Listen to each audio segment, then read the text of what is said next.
سوال یہ ہے کہ بہن جو شادی شدہ بہن ہے وہ مستحق ہے تو اس کو کیا زکوٰۃ دی جا سکتی ہے، اور کیا اس کو بتانا ضروری ہے کہ یہ زکوٰۃ ہے؟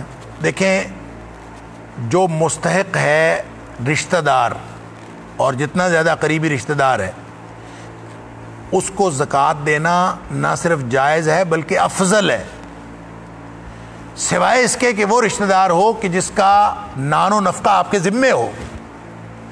مثلاً اگر آپ اولاد ہیں تو والدین کو کا نان و نفقہ تو آپ کے ذمے ہے، اسی طرح والدین ہیں تو اولاد جو غیر شادی شدہ اولاد ہے اس کا اخراجات تو ان کے ذمے ہیں، لہٰذا وہ ان کو نہیں دے سکتے۔ جو ان کی کفالت میں ہوتے ہیں، جو کفالت کے ذمہ دار ہوتے ہیں، وہ ایک دوسرے کو زکوٰۃ نہیں دے سکتے۔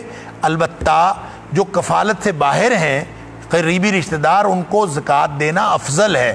ایک زکوٰۃ کا فرض ادا ہوا، دوسرا صلہ رحمی کا فرض ادا ہوا، لہٰذا بہن جو اپنے گھر والی ہو اور وہ مستحق ہو، غریب ہو، اس کو ضرور زکوٰۃ دینی چاہیے، اور یہ بڑا افضل ہے، اس میں اللہ تعالیٰ دوہرا اجر عطا فرماتا ہے۔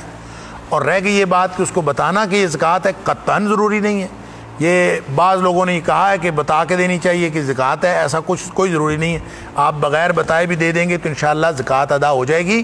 اور ایسے قریبی رشتہ داروں کو دینا کہ جن کی کفالت کے آپ ذمہ دار نہیں ہیں اور وہ تنگ دست ہیں، تو ان کو دینا تو زیادہ افضل ہے، باقی فقراء و مساکین سے کی نسبت زیادہ افضل ہے، ان کو دینا چاہیے۔